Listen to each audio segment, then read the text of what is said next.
একদিন এক অন্ধকারে অমাবস্যার রাতে ফিরছিলাম এক ইলিশ কিনে ঝুলিয়ে নিয়ে হাতে। নধরকান্তি ইলিশখানা টাটকা এবং তাজা, জমবে দারুণ খিচুড়ি আর সঙ্গে ইলিশ ভাজা। কয়েক পেটি ঝোলে খাবো, কয়েক পেটি ঝাল, লেজা মুড়োর চচ্চড়ি আর কাঁটা দিয়ে ডাল, সর্ষে বাটা দিয়ে আহা খাবো কয়েক পেটি। ভাবতে ভাবতে ইলিশ নিয়ে বাড়ির দিকে হাঁটি। রাত বাড়ছে, অমাবস্যার খুবই আঁধার, নিশি ডাকছে দূরের থেকে, শব্দ নেই কুয়ার। হঠাৎ শুনি অন্ধকারে নাকি সুরের কান্না,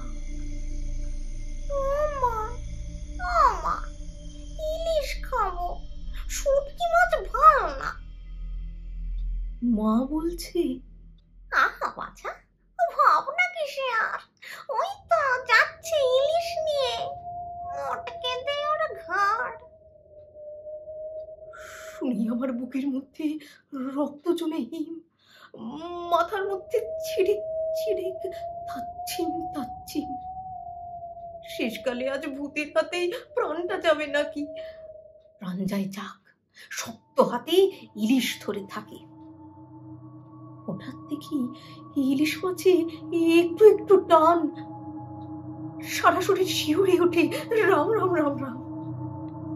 টানছে এবং শুনতে পাচ্ছি কচি ভূতের কথা, ওইখানায় দেখ না দুটো, আমাকে দে মাথা, তুই নে না ওই পেটিতে, আমাকে দে ডিম, ইলিশটা কি দারুণ, যেন কুলপি আইসক্রিম।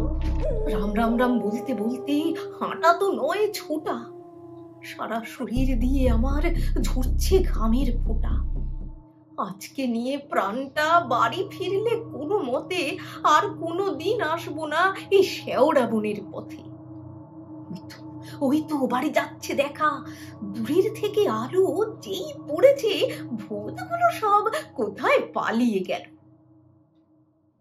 হাতের দিকে তাকিয়ে আমার চক্ষু ভাঁটা ভাঁটা। ইলিশ কোথায়? ঝুলছে দেখি শুধুই ইলিশ কাঁটা।